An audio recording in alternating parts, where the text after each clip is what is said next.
must be our goal and our guide.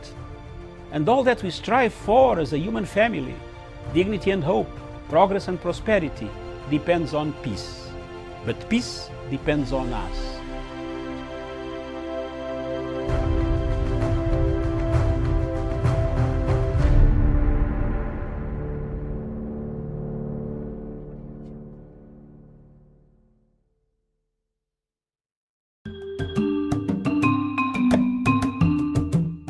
The government of Kenya is keen on the development of social economic infrastructure to support the realization of the Big Four agenda and Vision 2030. The ambitious infrastructure projects are aimed at opening up the country for business and bolster productivity, particularly in the agricultural, manufacturing and the service industry, as these would bolster employment opportunities. Part of these critical infrastructure projects include the ongoing 27-kilometer expressway linking Nairobi's Jomo Kenyatta International Airport and Nairobi's Westlands. Upon completion, the expressway will exponentially reduce travel times within Nairobi and thus help the country save man-hours, which is being lost in the traffic jams on a daily basis. The Lake Victoria Port Modernization Project to increase cargo handling capacity of the port and to increase Kenya's bilateral and multilateral trading within the region. The expansion of healthcare facilities to facilitate fruition of the country's universal healthcare coverage under the Big Four agenda. By speeding up movement of people and goods, the government is aiming to promote trading through reduction of travel times and costs.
Very good morning to you, and thank you so much for joining us today. This is Good Morning Africa. My name is Miriam Ogutu.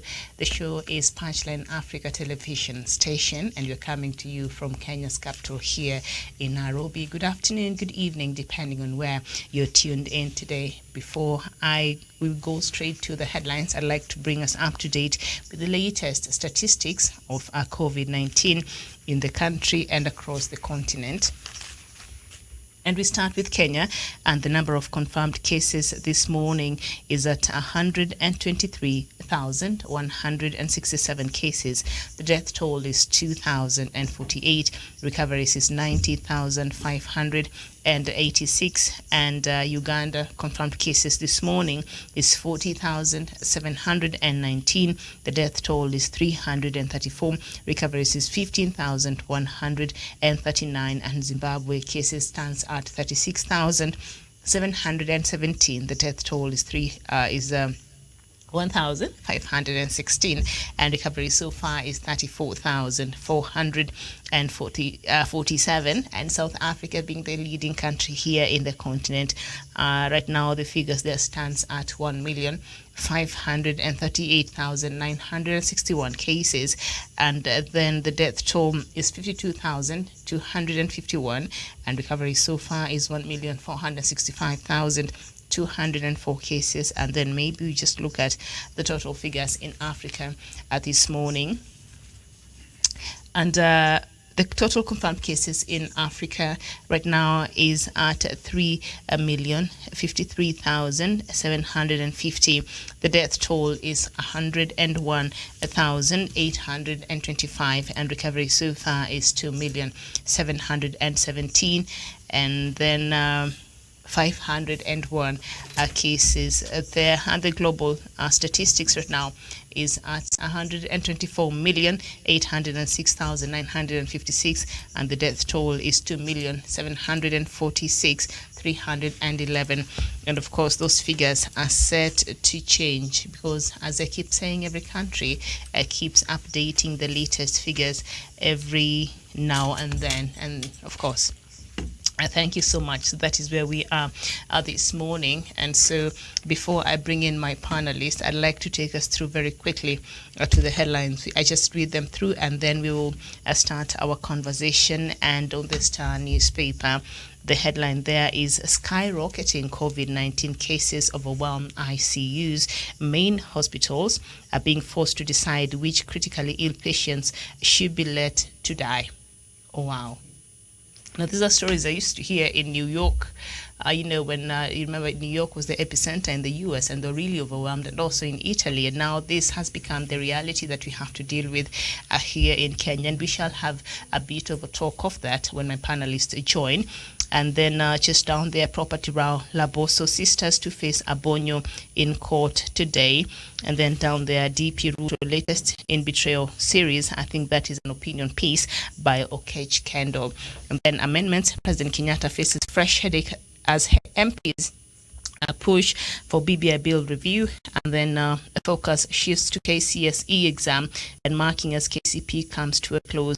And that BBI debate yesterday in Parliament, that will be our focus at 11 a.m. to amend and not to amend. As we know, whatever that is happening in Parliament will not have any bearing in the document because the people had already appended the signatures to it, and so it cannot be changed. It's supposed to go to the referendum, as it were, but Parliament is looking for a leeway to see if they can amend a couple of articles there. And I think we looked at it yesterday, and so we shall have this conversation at 11 on the People's Court. And then we go to the Standard newspaper, the main headline there, Inside MPs Fierce Battle for BBI. So again, that is the conversation at 11.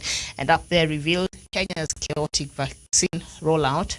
Now that is where I'd like for us to focus our attention in a short while.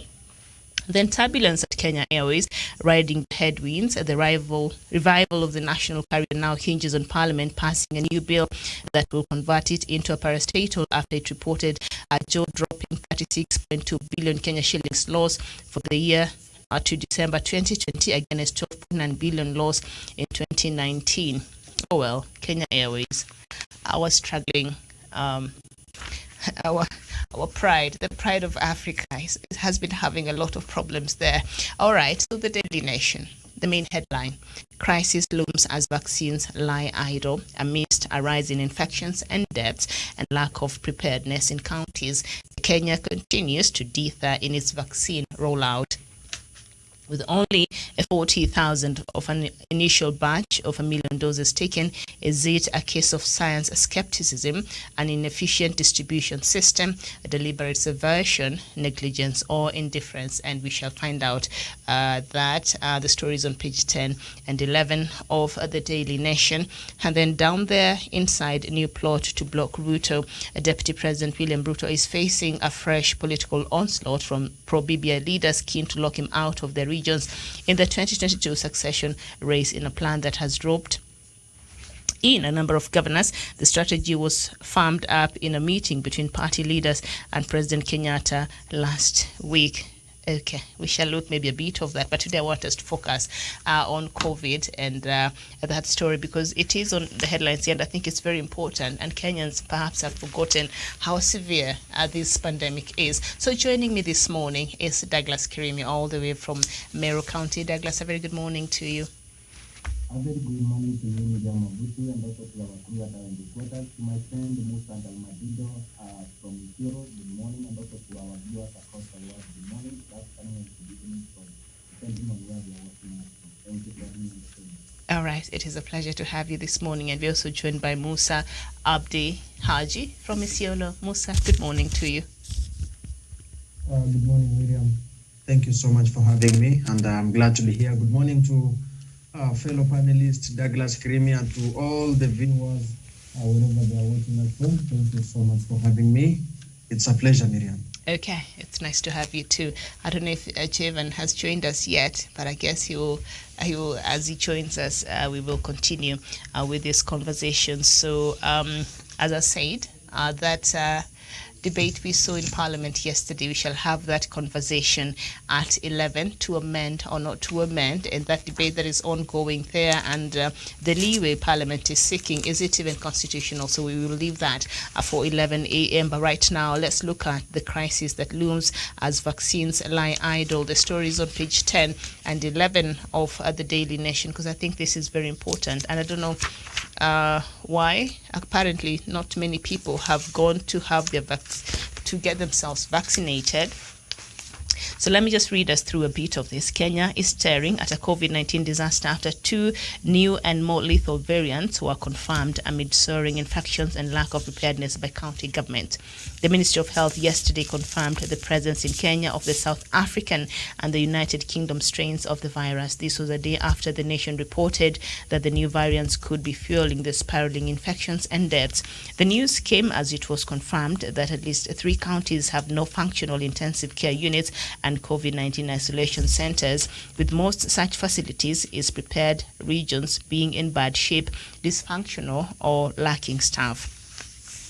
Acting Health Director General Patrick Amott said at least 16 cases of the South African COVID-19 variant and 3 of the UK strain were discovered at Kemri Wellcome Trust in Kilifi, a Kemri Walter Reed Project Clinical Research Centre in Kisumu. The UK or Kent variant, also known as B117, has been found to be more transmissible and deadly. It has been found in more than 50 countries, and it continues.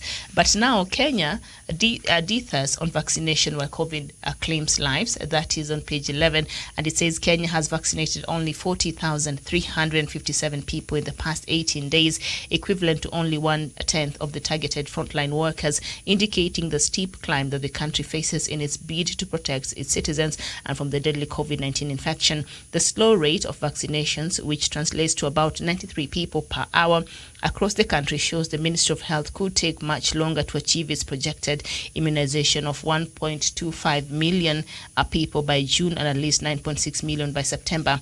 And the hesitancy stems from the fact that health workers were not involved in the vaccine rollout.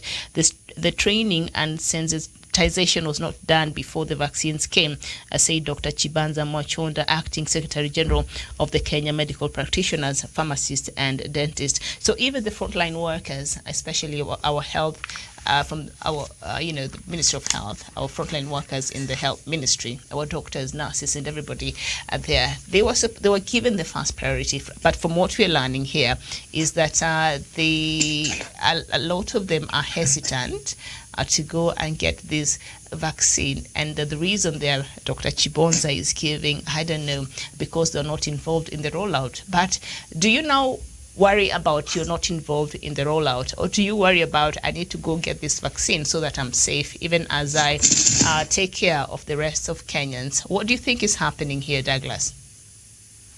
Thank you, Miriam. And it is very sad to hear what is coming out of our health workers' mouths and also their actions. Remember, I have said before, I am never hard on them because my sister works for Ministry of Health and she's very close to me. And it will be very sad for me to lose my sister because of negligence and also because of such, I will call them stupid reasons.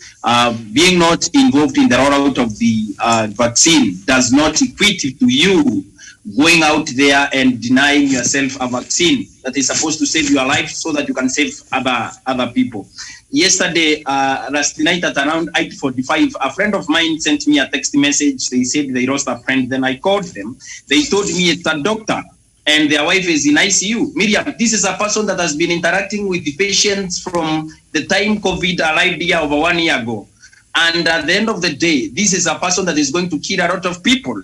And they are dead today. Their wife is in ICU. Everyone is being isolated and taken to ICU. And remember, there are no ICU beds in this country. Governor Mutua put it bluntly yesterday and said that if you are sick today and you need an ICU bed, you have to wait for someone to die for you to get an ICU bed. But also thanks to government, today they are rolling out the new beds that were made, the Juakari beds that were made. I hope it is going to also cover some deficit that we are experiencing in the country. But for health workers, especially the doctor that died last night, when the doctor died last night, remember, Miriam, when these deaths come, we no longer think about you. We think about the people that you have come into contact with, the poor people that will never be mentioned in the national tally when the nation will be mourning doctors and all that.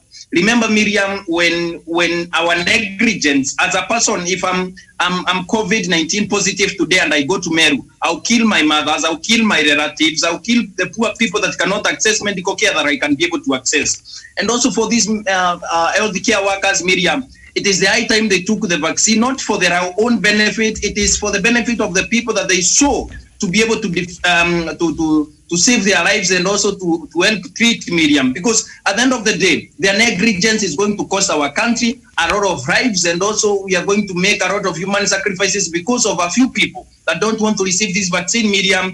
That is about 60% effective in suppressing this virus. So, Miriam, it is very sad. The stories that I'm giving today, the stories that I'm trying to put across today, it is very sad for a medical practitioner, a frontline worker refusing to take the vaccine because they were not involved in the rollout of the vaccine. That does not matter. At this point, what matters is saving the lives of Kenyans, Miriam, especially with this third variant of COVID-19, which is very ruthless, Miriam. It has killed. Before we used to ask ourselves, do you know someone that knows someone that has been sick of COVID-19? It has hit home. It has taken our friends. It has taken our families. It has taken people that we know. It has taken mighty leaders that we thought that Corona cannot be able to touch them. But Miriam, at the end of the day, it is the high time for our health workers to be able to shift aside their reasons and take the vaccine to save lives of the people. If they don't want to save their lives, Kenyans, the poor people, the oroi poroi of this nation,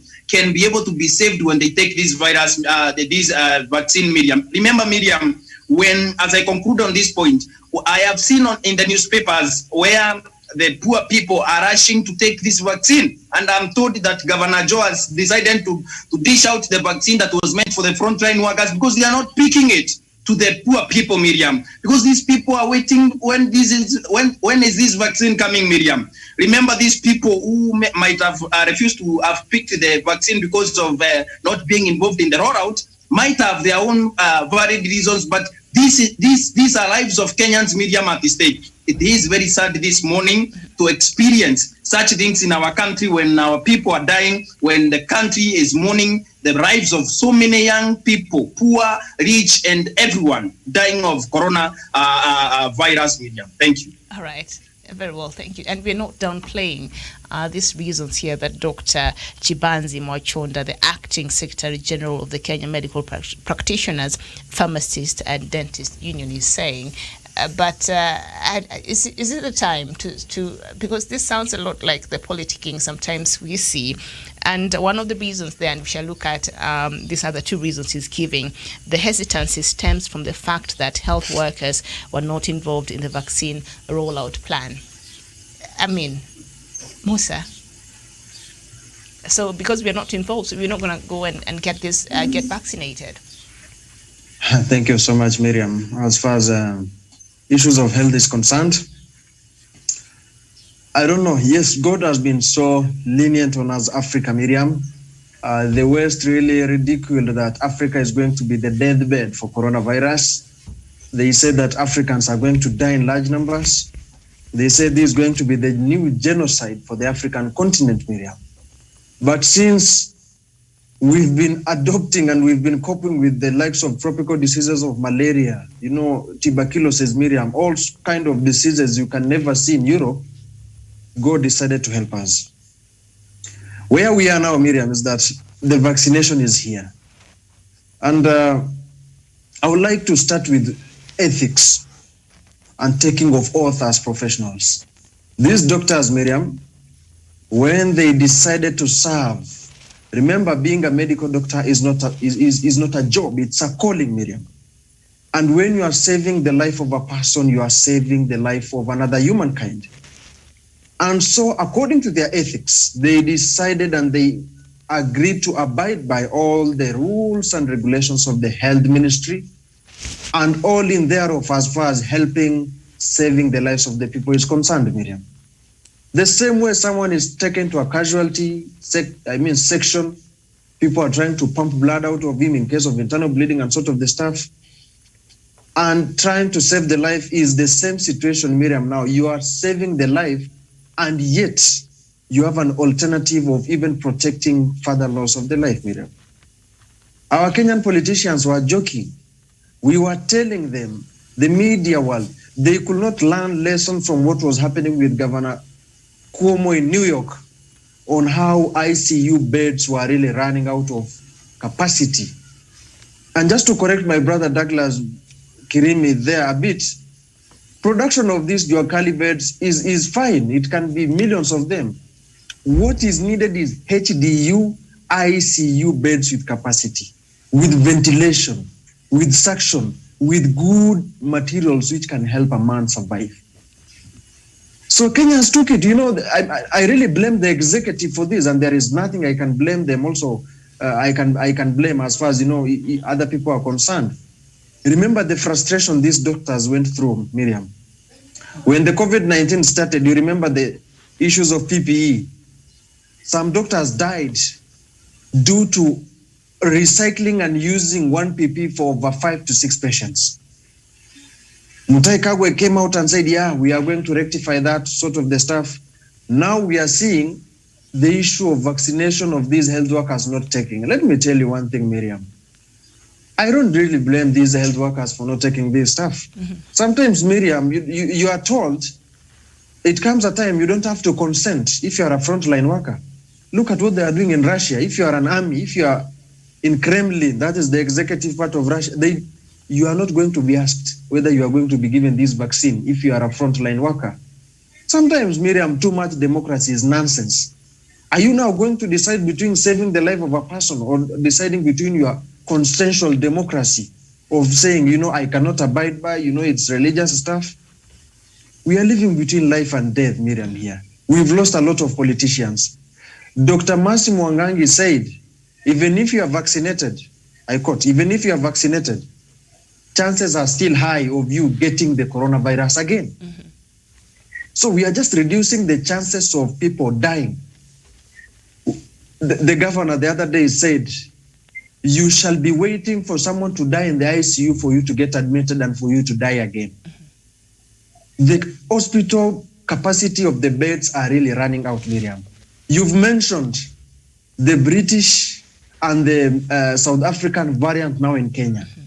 Miriam, if Kenyans are watching BBC, if Kenyans are watching Al Jazeera, if Kenyans are watching Sky News Britain, and they hear the word the British variant, I think people are not getting this thing seriously. Mm-hmm. The British variant, they are saying is killing 24, it is more lethal, 24 times more than the normal variant, Miriam. And maybe that is the reason why the third wave of this COVID-19, Kenyans are now really going in huge numbers, Miriam. So for me, the issues of consent should go. Sometimes democracy cannot work. You ask a person, should I inject you or not? No, you don't even have to ask them because this is between life and death, Miriam. These are frontline workers, meaning their mobility is very high and very quick. So if they are not going to be treated, they are going to spread the virus very quickly, Miriam. Mm-hmm. I submit. Okay, thank you so much, Jevan. These are reasons that Dr. Chibanzi is giving us to why there has been some hesitancy when it comes to the frontline workers, the health workers in this country. One of the things he's saying because they feel because they are not involved in the vaccine rollout plan, so we're just not going to take this vaccine. And also, the training and sensitization was not done before the vaccines came. So the argument is, do you go get the vaccine to protect yourself, and then we come back and do the politics a little bit later there? Thank you, Miriam. And we are living in a very harsh times. We are dealing with a crisis, and this coronavirus, the third wave, is ravaging lives seriously. And Miriam, as we talk, Miriam, I think even the government should put more measures in place to ensure that people don't take this thing jokingly. Miriam, now these are not the days that we used to say that we don't know a person, we don't know any relative or a friend who have contacted the disease. Today, Miriam, we are talking of how many people we have buried. Therefore, the conversation has really changed quite drastically. Therefore, under the issue of our doctors, Miriam, our doctors should understand one thing. They are not protecting themselves. Rather, they are protecting the lives of Kenyans, Miriam. When a doctor fails to get the vaccine, he is in high chances, because he is a frontline worker, to spread the disease to more Kenyans than an ordinary Kenya can do, because we go for hospitals on daily basis. Some people may go there to be treated other diseases that are not related to these flus, but they can contract the disease from these health workers. Therefore, Miriam, I think the government should have made this initiative a mandatory exercise, so that all front workers should be given this vaccine. It is said that when you get the first jab, you can still contract the disease, but when you get the second vaccine, Miriam, you will not contract the disease, but you can be in a position to spread the disease. Therefore, it calls for cautions, and it calls for people who are serious with lives, and especially to our doctors and all frontline soldiers. They should get vaccinated, and the government should ensure that this issue of giving them a space to choose or not to choose to get vaccinated or not, they should make it a mandatory exercise. And if there are more vaccine, they should roll out to all Kenyans, Miriam, so that all of us can get this vaccine and save lives. Also, in the same note, Miriam, the government should ensure that on the issue of sensitization and awareness, I think the government should ensure that they involve all stakeholders, Miriam, because we know our health practitioners, they are the people who have knowledge in these fields. They should also be in front line, so that they see this exercise. They are also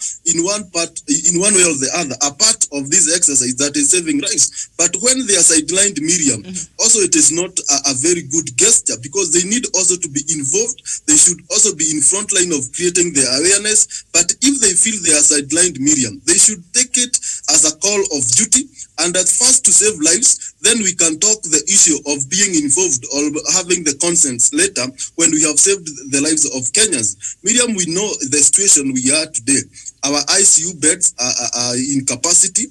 Today, as we speak, Miriam, a lot of the rate of infection is high. Therefore, Miriam, we are staring at a very dangerous phenomenon. Therefore, at the end of the day, Miriam, we might see even these doctors who are refusing to take the vaccine, running away from the hospitals and remaining in their homes. If this disease continue ravaging lives, if the rate of infection continue to increase, Miriam, I'm staring at an occasion where, Miriam, if we get 500 deaths, Miriam, and this is not my prayer, Miriam, a day, I don't see any doctor with this kind of thinking going to our hospitals. I think they will remain at their home. Therefore, the ordinary Kenyans, the common Kenyans will suffer a lot. Therefore, let's all come together and save lives, and we'll talk the issue of allowances and the other inclusion later, when we have dealt with this dangerous giant of COVID-19. Its citizens from the deadly COVID-19 infection. The slow rate of the vaccinations, which translates to about 93 people per hour across the country, shows the Ministry of Health could take much longer to achieve its projected immunization of 1.25 million people by June and at least 9.6 people by September. Professor, 93 people per hour across the country. What is not going on? Miriam, this is a very good discussion we have. Very good discussion.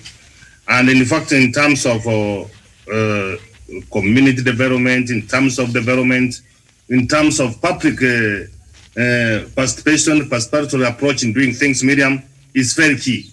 If you want any project, if you want any of the ideas you want to give people, Miriam, what you do, please inform people what you want to do. Remember, we had a conversation here. I don't know whether we just discuss and people don't listen. It is very important, for heaven's sake. Some of the ideas we give here, Miriam, we have what we do. We have what we call comparative advantage. We are comparing what is happening elsewhere. We have that kind of information. We are not doing these things out of ignorance, Miriam. So what you need to do, Miriam, inform people first. We are going to have this vaccine. We are going to start with the frontline workers. Why? they are more vulnerable because of the number of the people they see. Then after informing them, Miriam, involve them. How do you want it to do it? And all this, what you are doing, what you are trying to do, Miriam, you are doing consultation. When you do all these things, Miriam, you don't become a racer person. You are trying to share ideas. And Miriam, when you do all those things, Miriam, then you will start having an engagement and a conversation with these people, Miriam. And once you have done this, Miriam, remember a conversation is going on, Miriam, and you will reach a consensus. Now they will encourage them. I have had my comrades here trying to say that the doctor, the Secretary General for the Workers Union, that he was saying that they were not involved. Yes. Dr. Chibanzi, sorry. Yes, I listened to him what he was trying to say. Okay. He was saying why this is happening, it is because we were not involved. Remember, Miriam, the myths, which is all about the COVID vaccine, Miriam. There are so many myths which is going on. So we have to demystify this.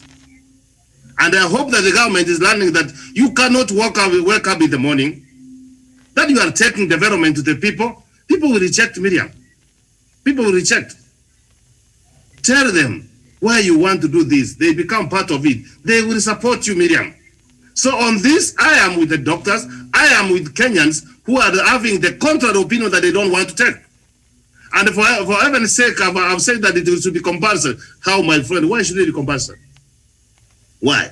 Haven't you had a patient who go to hospital and is given tablets to take? And when the doctor is not seeing, he throws away the medicine. I have had those kind of patients, Miriam. They take medicine until they are tired. So for them not to argue with you, they just take it and they throw it down. But you have to engage them, Miriam, and counsel them. So right. On this, Miriam, I liked what the Secretary General said. He went ahead to say that let the people take the vaccine. But now, Professor, if now our health workers are the ones who are hesitant of taking this vaccine, and true, we cannot force people to take it. So how will this hesitancy affect the faith of Kenyans in this vaccine? Because Kenyans are looking at it differently. Yes, Miriam. You want to tell me the doctors don't become sick? You want to tell me that doctors don't die? You want to tell me that now that if you are a nurse, if you are a doctor, you have got the kind of information? Miriam, these people live the community. These people get things in the social media to see what's happening here again. But what I want to say, Miriam, that if we could have involved all the people, in fact, Miriam, let me tell you, if they could have even told that Secretary General of theirs, because the workers, they trust their leaders, he could have said, and they could have taken. So, Miriam, what you want to do here is now, everybody is fearful, Miriam. And I want to tell you, I want to be very honest. Yes. You said that now is a doctor he takes? No. We need to, this is a new thing. So which how is coming will Kenyans, Miriam. the rest of us who were not as knowledgeable in medicine like them? You are not getting my point, Miriam. You are not getting my point. The vaccine has come. Yes. You are saying the first people who are going to get is the doctors without preparing them, Miriam. You need to prepare people. So from where I sit, Miriam, hear this. The doctors, the nurses have not been prepared. Okay. And that's what the Secretary General was trying to do. Be it as it may, he gave a rider, he said that he's encouraging them to go ahead and take a vaccine. What else do you want him to do now? Okay. Be it as it may, we were not involved, but the government has learned that in the future, involve people. Ask them around the table, this vaccine is coming, let us get prepared from it. Miriam, this one was not done. As much as we want to be very apologetic, we want, if a mistake has been done, let us admit that it has been done in good faith, out of omission. Remember, as the vaccine was arriving here, this is exactly the same question which you asked me, that what we need to do is to now to create awareness. Create awareness. Miriam, let me tell you, even after developed countries, even in America, even the United Kingdom, people are hesitant to take. So it is not here in Kenya, but what we need to do, we need to take more of awareness, and you can now see that the third wave is more lethal, Miriam. The third wave and the two variants from South Africa and UK which is more lethal. It is. And Miriam, one of the things here is, and Miriam, there is someone who is not even working, Miriam. This one coming from South Africa, you arrive in Kenya, you are not checked, you are not put in quarantine, you can walk in. You can realize there's some disconnect. Because if you are coming from South Africa, you are coming from Britain, you are having it, you come at Jomo Kenyatta International Airport, you are checked. And Miriam, if you are found that you are having that, you are carrying it, you should be in quarantine. So Miriam, that's what I have to say in that part, that we need to involve people. All right. So let me show we allow people to participate, Miriam. You don't become a human being. It does not demean your position, Miriam, when you consult this junior. And that's why I agree with Douglas, that if the doctors are dying, the prominent people are dying, and you can see it, how many poor people are dying, and it is not brought in prominence. And there's this one point, Miriam, I need to do to our readers. You don't tell people that you are waiting for someone to die to get that hospital bed, Miriam, that ICU bed. So, Miriam, I want to be very honest. Yes. And that's me. Instead of someone being removed from there for me to be taken there, I rather die that person to live. Actually, that is the reality, Professor. That is the reality. Miriam, it is the reality. Right, but you don't tell people that we have to remove your relative for you, Miriam, to be. If maybe they've seen the person on the ventilator, the lifesaver, has no chances of leaving, they'd rather just bring in a person who might Miriam, have 5%. Miriam, you are not God. True. Okay. Even when you are having a terminal illness and you know you are going to die, we should not condemn you that we should be able to use. No, Miriam. Professor, there's a better way. We're having a Miriam, crisis. there are some things which you don't need to say. A wise man, Miriam, no, I can tell you. Yes. There's some things which you use common sense. You use your wisdom. You use your knowledge. Yes, that is the reality. But you don't tell people. In public to say that. I agree with you. You don't say that. That's what I'm trying to say. Yes. So some of our readers should be very responsible and to sensitive. kind of message. And that's why I'm saying, and I want to be very honest, even if this person is going to die, let him not just be removed so that I'm put on that bed. No. There's more that we can do, like the rock of beds we are trying to do. Let us try to do more. You know, we gave them money, and instead of giving them money, you know, they went to buy the cement grounds for people to be buried. You know, we laughed about it. They went to buy the plastic bags, Miriam. Okay, they might. And Miriam, when you know how God behaves, Miriam. Let me give you a spiritual implication. God wants you, and tells you that you have to do this. He said coronavirus is here, and let me just assure every panelist here who is here and our viewers, hakuna mahali corona inaenda. It is going to be with us. It is going to kill us. Even I don't even want to. Sometimes we are blaming George Soros, the Bill Gates. They said we are going to see the dead bodies in the streets of Africa. That is the reality. Are we prepared? You are saying the ICU beds are full now. If that pandemic strikes, Miriam, what will you see? Dead bodies littered in the streets of Africa. So what we need to do, Miriam, let us seize the opportunity and see the best we can do. Create awareness. Preach it to our brothers and sisters. Let us follow all the protocols.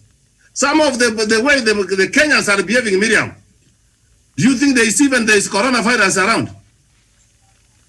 So we need the law is there. The police, even you can pass before a police, Miriam, without a mask and nothing happens. I am a policeman. I'm not a policeman, but I'm a civil patriotic Kenyans. When I find you are not wearing a mask, I tell you, my sister, my brother, corona is really. Protect me. I have protected you.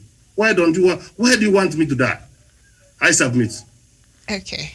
Oh, Professor feels very strongly about people deciding who should live and who should die sooner. There, I think that was very insensitive of them, but they were just trying to help us understand the grim situation right now our hospitals are facing, and it is very overwhelming, and we're at a very critical time here right now that has been brought about by the pandemic. So wear your masks.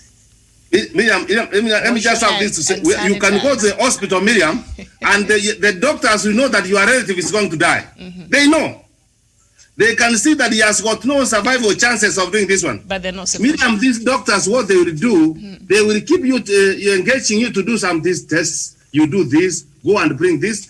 They are trying to prepare you so that you take the shot, Miriam. Okay. So what our governors and our leaders to do, Miriam, we want positive words even if we are going to die. Even if they are going to remove those people, they decide, if you see your survival chances are not there, let them remove without telling the public that this is what you want to do. This is what is happening. But also I think that was supposed to be a cautionary tale, but a harsh one. Yeah. Professor, I'll just leave that there. So now, let me shock you now.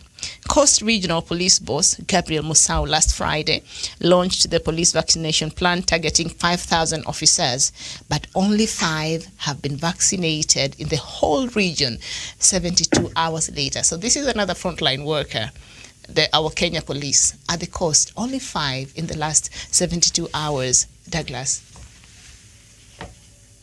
Miriam, I really disagree with the professor. There is no one, especially the frontline workers, should be given an option of being vaccinated or not. Miriam, one day I told you how I was arrested in the city, and at night the way they mishandled me, and I have an underlying condition. And I don't want anyone touching me. When I go to town, when I go anywhere, I don't want anyone near myself or anyone touching me.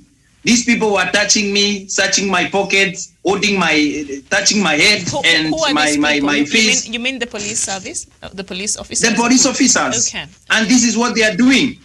And within a span of about 10 minutes, I was released. I'm talking about the people that will be arrested from bars, from streets, and mishandled and put into vehicles by this frontline. People with no mask, people that were arresting me had no mask. I had an N95 mask, Miriam. I was arrested by people with no mask, but they had handicap's and they had rungus and they had guns. These are people that are refusing to be vaccinated.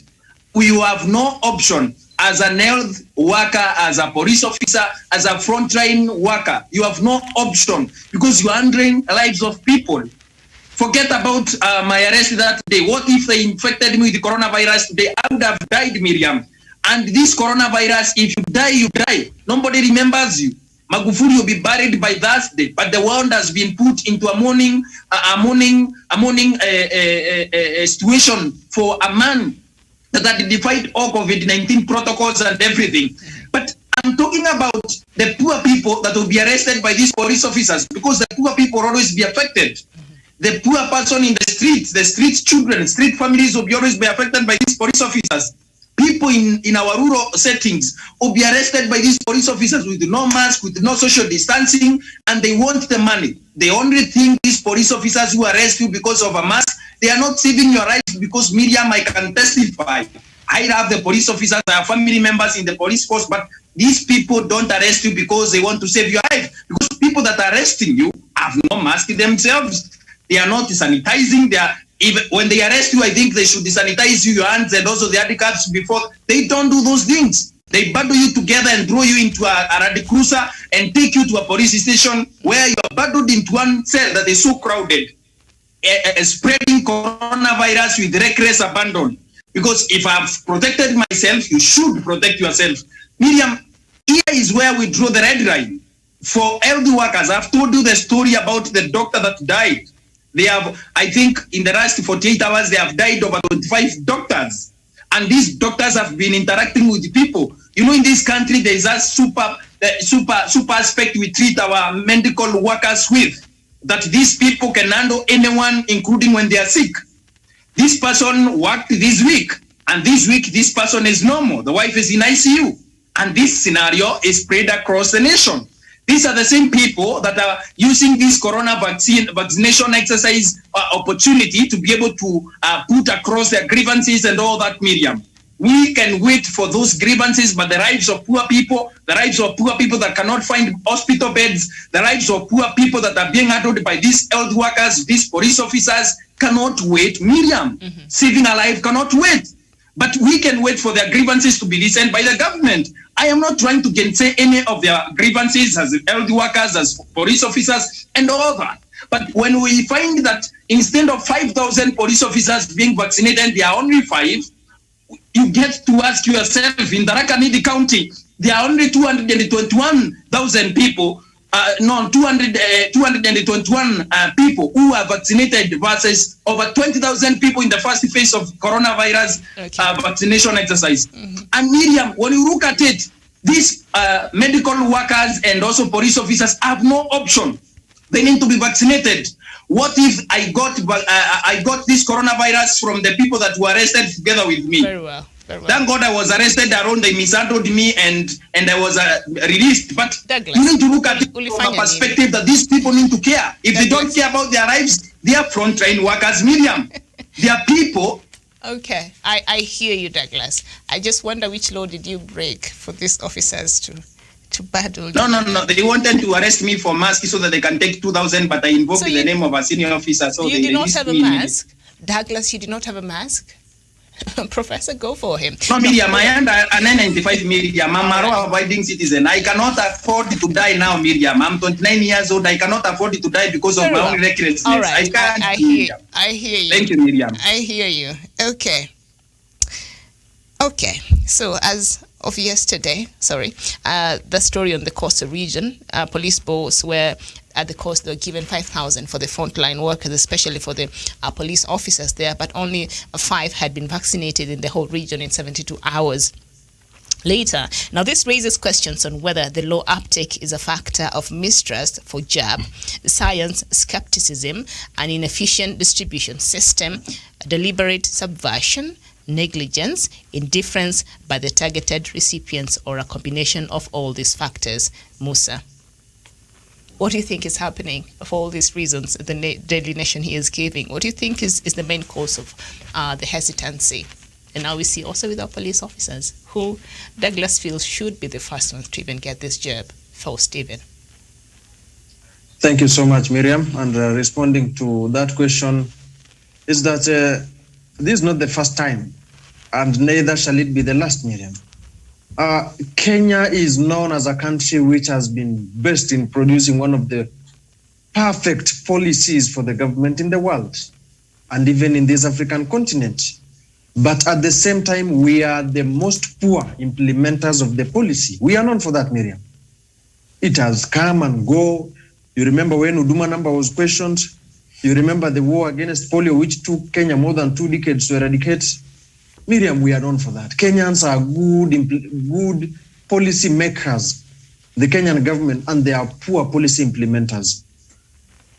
Secondly, so when you see only 5 police officers being given the job and accepting the vaccination, Miriam, this is not something which was surprising me. Anyway, this is a type of inflated bureaucracy whereby they think if something is in doubt, let the humans, let the citizens be the testing ground. And if something is in good shape, let us be the first receivers.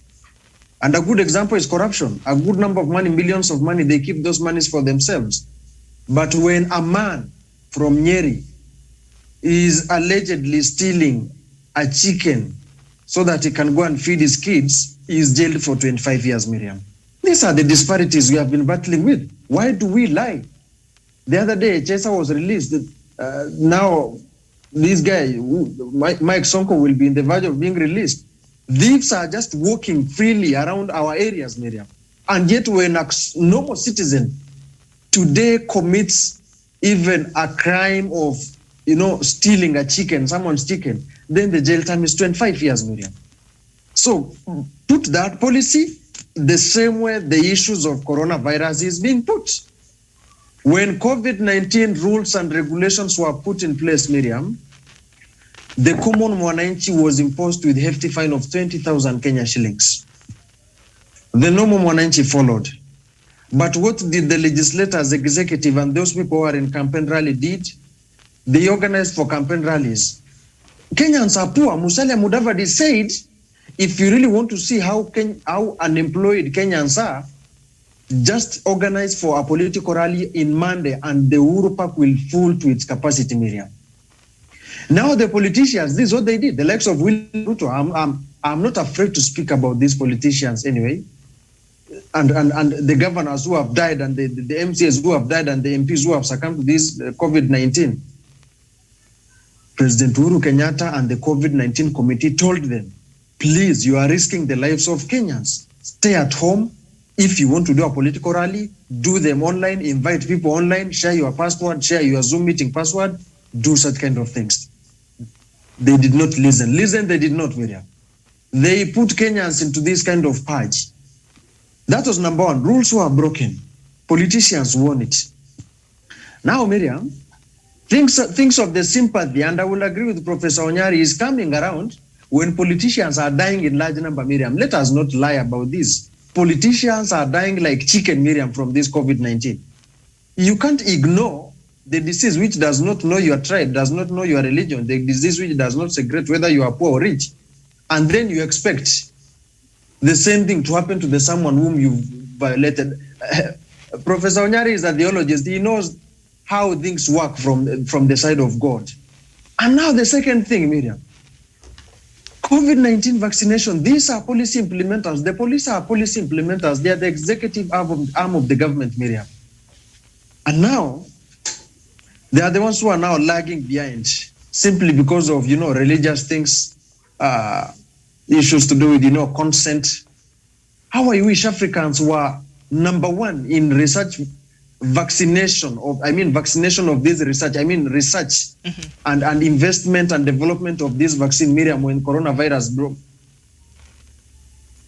Ourselves options, and yet we never developed the vaccine, Miriam.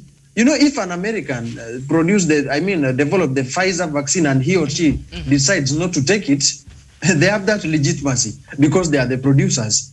Here we are, Global South, being given these vaccines in terms of foreign aid and grants, and here we are again, human rights, consent, religion, and everything. But not this, deciding to take Musa, the vaccine. some of the factors here that perhaps Nation, I'm sure they've done their research there.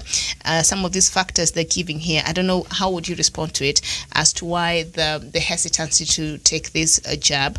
One is mistrust for the jab. The next one is science skepticism. The next one is an inefficient distribution system, and the other one is deliberate subversion. The next one is negligence, and the other one is indifference by the targeted recipients, or a combination of all these factors. Those are Miriam, I want to respond. Can any leaders in the police sector give me one case in this country of blood clotting? Can they give me one case of a patient who has died from resistance of his antibodies from the vaccine, Miriam? The cases has been established in the likes of Denmark, Vancouver in Canada, and other countries. Are the cases of people who are aging, are the cases of people who have been staying in one place for too long. So blood clotting comes in that perspective. Okay, all right. Thank you. Yeah. You are giving me science, Miriam. When someone is giving me science, I will really want that science to have an empirical evidence. Indeed, that vaccine can affect a variant of a certain human being in a certain perspective. KEMRI or KEFRI or anyone who is in charge of research development in this country, they are here to give on that. I will not blame them as an institution, Miriam. Okay. So my humble submission is, I know Kenyans, we are good at politicizing everything. Dr. Massimo Wangangi said, even if you have taken the vaccine, there are high chances of still even you getting the COVID-19. Yes. So I don't care about Kenyan politicians. Anyway, let them die. I'm not a sadist. But now, if indeed, when we told them, equip your hospitals with ICU and HDU beds, we told my governor, equip them, increase bed capacity from 20 to 50, because Uhuru Kenyatta has given you equipment leasing. You never listened. And God works in a different way. As a Muslim, we are not praying for someone to die. But if consequence come, Miriam, let the leaders follow, and the Mwananchi will follow later. Very Miriam. well. I submit. Thank you so much, and we are quickly coming to the end of the show. But for many, the skepticism against the vaccine has come from the lack of clarity. I'm reading from the Daily Nation, page 11, in case you're wondering there. From clarity, especially from countries that have suspended the use of AstraZeneca jab due to the alleged side effects. The lack of political goodwill has also played into the mix, with many, if not most of the targeted groups taking a cue from the country's top leadership who have avoided the jab. All right. So the lack of meaningful engagement is likely to fuel a new public health emergency. Most of the medics are concerned about the efficacy and the safety of the vaccine. Dr. Were Onyino, the resident of the Kenya Medical Association, has said in an interview earlier. So we see here a fact, I think we've talked about it here before, Javen, that perhaps Kenyans are taking a cue from the top leadership who have kind of avoided the jab. Yes. Do you think this is part That's of what I it? wanted to come. That is why we were saying in the first discussion when the vaccine arrived, we are talking of the top leadership to be in front line so that they can send a signal to the world, to the Republic of Kenya, to the citizens that this vaccine is good. But we have seen them hesitant to take the vaccine, maybe because of the same reasons that Kenyans are hesitant to take the vaccine for. Miriam, when doctors fail to take the vaccine, what signals are they sending to the common mwananchi? Miriam, you cannot convince an ordinary Kenyan with the right sound thinking that they will go take the vaccine when the doctors who are injecting them with the vaccine have not taken the jab. Therefore, this kind of information, Miriam, that is what making Kenyans to be hesitant, and they feel like they better remain without the vaccine and continue with their business, because far much, Miriam, as we speak, we are reaching a point, Miriam, and this will be the breaking point of all the hell. Miriam, when we take the point we are heading to, it is a melting point. Kenyans are heading to a place of losing hope, Miriam. Nowadays, Miriam, there's a conversation. Kenya is saying now, to where we are, there's no ICU bed. There's no HDU capacities in a hospital. This vaccine is given in kind of a segregation, and nobody knows how it is being given. At the end of the day, Kenya will say, let me die working, let me die outside there, looking for something to eat, rather than dying in the house, rather than putting these measures that nobody is caring to follow. Miriam, even with these raising numbers, Kenyans are still doing with their business, to some point even without observing these protocols, because we are reaching a point where everybody, Kenyans, are losing hope. You know, the message that you are getting from our leaders, they are not giving us hope. They are not giving us a tomorrow that is better than today. What they are telling us is there is no HDU capacity, but these leaders, they were given money. The government, for the last 1 year, we have been dealing with this phenomena, but they have not improved our hospital capacities, Miriam. A person who is in village, Miriam, you need to come all the way from some places to go to Nairobi or to Kenyatta or KU hospital to get these facilities, Miriam. I see the negligence from our leaders, and the aspect of poor leadership in African context has been exposed, Miriam, and we have nowhere to hide unless we work on a kind of leadership that is servants delivered to ensure that their peoples are protected, Miriam. That is the only time even you'll see Kenyans willingly to take this vaccine, willingly to cooperate with the government, because you cannot be putting measures that you are not following. You cannot be putting measures that you don't care whether they are implemented, and you hope Kenyans will follow when the economy is hard, when they are ravaging with this COVID-19, when somebody was laid off job from a company, when guys are unemployed, and you think they will cooperate. They will not cooperate, Miriam. You are not providing them with food. You are not doing all these manner of things, and you are not even getting them to get the vaccine. And the information that is out here, nobody is coming to give clarity. Kenyans are living with the misconception about the vaccine, and you want to blame the ordinary Kenyans. Miriam, Kenyans now will reach a point where nobody will care whether you die or not, Miriam. We will continue with our business because nobody, the government is not caring to give us hope. But at the end of the day, Miriam, the government should come out clear and ensure that the information that is out here is the right information. They give clarity and they read by examples, Miriam. We want to see, Miriam, if this vaccine is good, why is it not being made mandatory to all Kenyans to take? Miriam, I hope, Miriam, in the case of polio, in the case of BCG, Miriam, you don't have an option. It's either you take or you take by force, Miriam. But in this scenario, Miriam, we are being entertained. to some space. You are given a spacious room where you are given a room to think whether you want to take the vaccine or not. I think the government, the way they are serious with the polio and the BCG vaccination and other immunization programs, that should be the case if this vaccine is really good to all Kenyans. But so you're also placing a question mark there if it's really good. So are you having doubts that it's good, Karanja? Yeah, Miriam, for me, and where I sit, Miriam, unless the government gives the clarity, unless government gives us the right information, for me and for other millions Kenya, we are still hesitant to take the vaccine. Thank you. Okay, I thank you for your honesty there.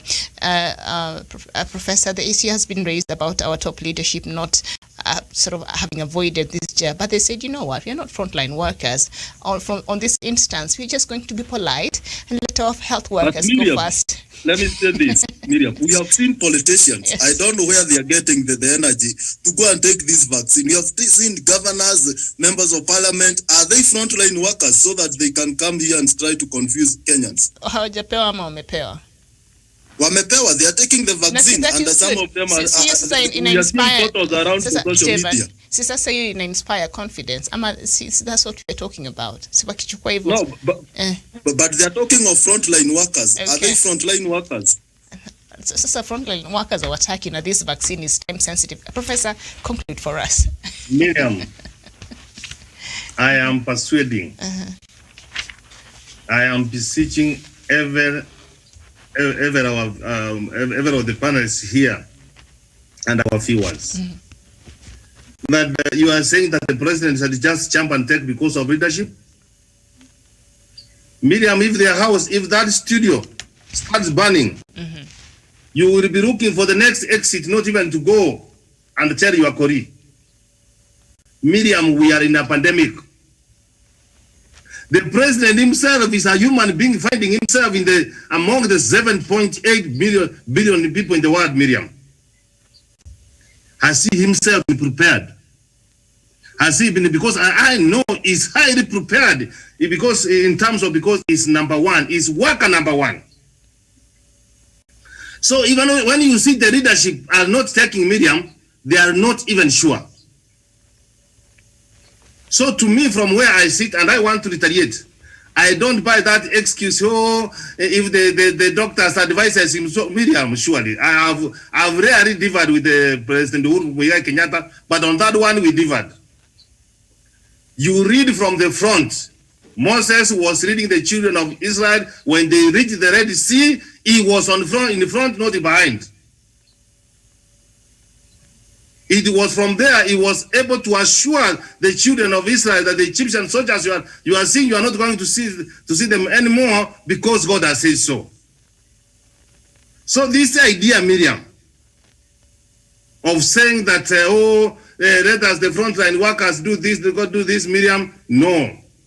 The top leadership from this country, we saw Joe Biden taking the vaccine. We saw the Prime Minister for UK taking the vaccine. That is how you can be able to inspire. Imagine what you are saying, the doctors, the police, only 5? Yes, they can fear Miriam because you don't jump over something, Miriam, which you are not even sure of. So Miriam, more of the awareness should be done. Even the minister for the CS for health could be the first person. All those people, like yesterday, there's one of the, UI is one of the committees. He has taken and he said on the first day, this is how it has behaved, this is how it behaves, but now I am okay. So Miriam, what we need to do here, and I'm persuading each and everyone here, they are saying it should be compulsory. Chavan, Musa, Douglas, don't do it from the point of ignorance. You compare it with polio. Before polio became compulsory, so many tests and more of awareness had been created. Even the smallpox word is coming around. What we are trying to say that, Musa, providing people with information is that a mistake? Involving people is that a mistake? Now you are going to tell me, what if you force me and I don't take? Is it you will put me down and you inject me and then you But if you persuade people, you involve people, they can easily take it, and we can have a smooth exercise. You know, the law today is there, which say that you don't murder, you don't commit suicide, you don't do this. Do people commit murder? Do people do robbery? To wear masks, the law is there. Why are the people who are not working? But if you persuade people, I'm not wearing the mask because the law is there. I am wearing the mask because I understand. So this kind of understanding, and that's why I agree with you that our leadership should do it. And Musa, you pray. I know the good Quran will also tell you that you pray for your leaders. Mm-hmm. I know, I've read it. Don't say that you don't care whether our leaders die. No, we are a community TV here. We are educating them. We are telling them they see things from this kind of picture. So don't say that whether the leaders die, we'll be like them. So Miriam, from where I'm sitting, the president should be cancelled, should be debriefed, together with this top leadership. They take this chap, and the following day you will see the numbers. You see, even Chavan is here, he's saying, oh, he's waiting to see what happens. So we want people to read from the front. Okay. As we are even waiting for the second consignment. We brought for the doctors and frontline workers. What haven't they taken? And you are saying it's for them. Mm-hmm. I submit, All right. William. All right, and that marks the end of our show. Right now, we shall be back here at 11, but before that, Doctor is coming up with the what do you call it? The editor's memo. And then at 11, we shall be looking at that fierce battle that we saw yesterday in Parliament. MPs wanting to amend BBI, which is against the Constitution. Once a popular initiative has been appended by the people in Parliament, our members of Parliament cannot even alter, but they want to be given a leeway. So that is what we shall be looking at 11 a.m. to amend or not to amend the BBI. They could put a comma or a full stop. I will check it, Miriam. Okay, thank you so much. We'll see you then, Professor. All right, Professor is having a good time today. I think he's having some porridge there. Thank you so much. We'll see you in a bit. Bye-bye for now.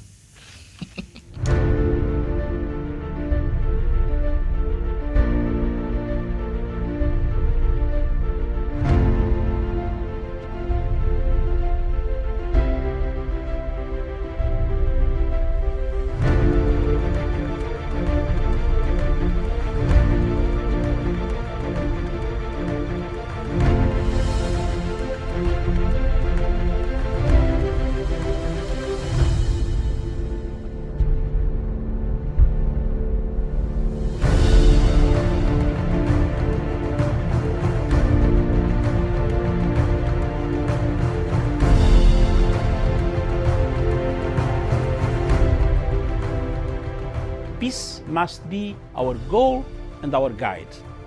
And all that we strive for as a human family, dignity and hope, progress and prosperity, depends on peace. But peace depends on us.